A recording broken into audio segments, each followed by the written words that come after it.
Welcome back to Vessel Health Studios. I'm Paige alongside Dr. Harvey White. How are you today? I am wonderful, and thank you for having me back to the studio.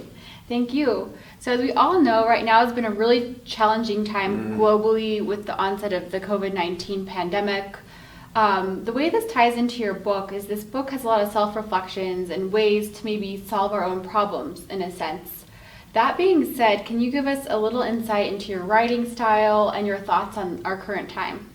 I would love to. And some people have asked me to share with them a chapter or two so that they understand what we're talking about. But given what's going on currently in our community, I decided to write a separate works. And I actually have it here, and I'd love it to read it to the listeners, okay?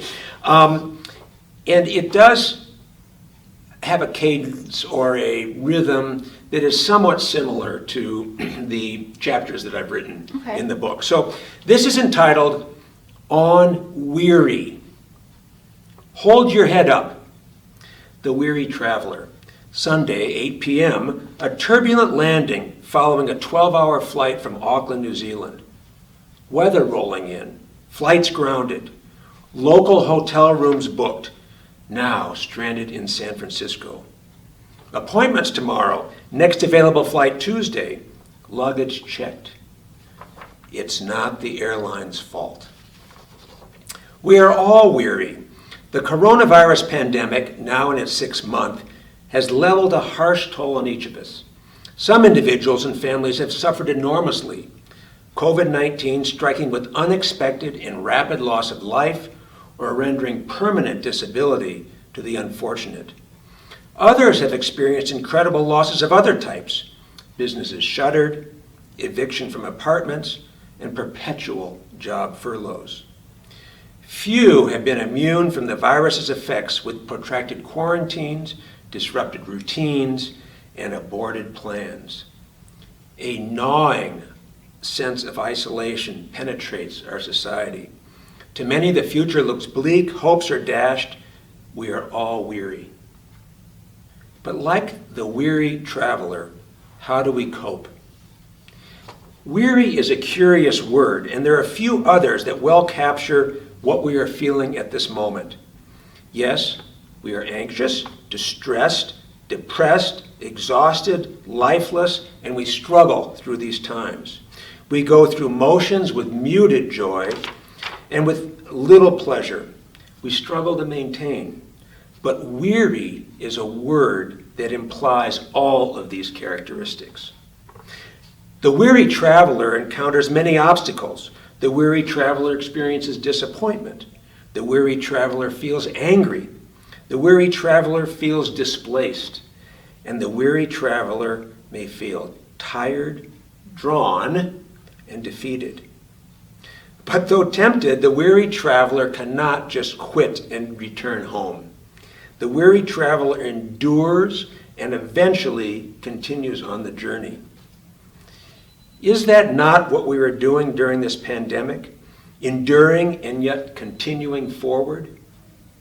How then do we make the most of this experience? How do we prevent it from crushing us? How do we endure with dignity and perhaps a sense of victory? A few tips might help. Number 1, adapt. Approach life differently. If off-site work is mandated, embrace it and have fun. If remote learning is required, don't complain. Feel fortunate. Even 10 years ago, these opportunities would not have existed. Adapt rather than being the victim. Number 2, routine. Take charge and create a new routine. Consider a different wake-up time. Make coffee at home rather on the way to work. Clean the kitchen each morning. Structure some midday exercise and commit oneself to self-improvement reading every evening. Routine can be settling. Number 3, connect.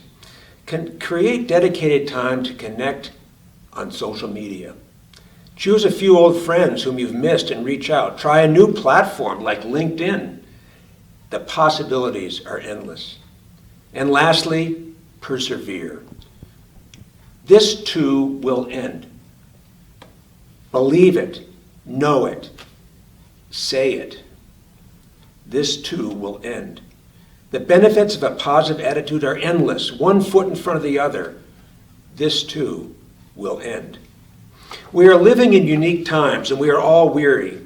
By adapting, creating new routines, connecting as best we can, and above all, persevering, we, like the weary traveler, will eventually arrive at our destination. But to know where we are going, each of us must look to the future and always remember to hold our heads up. On Weary.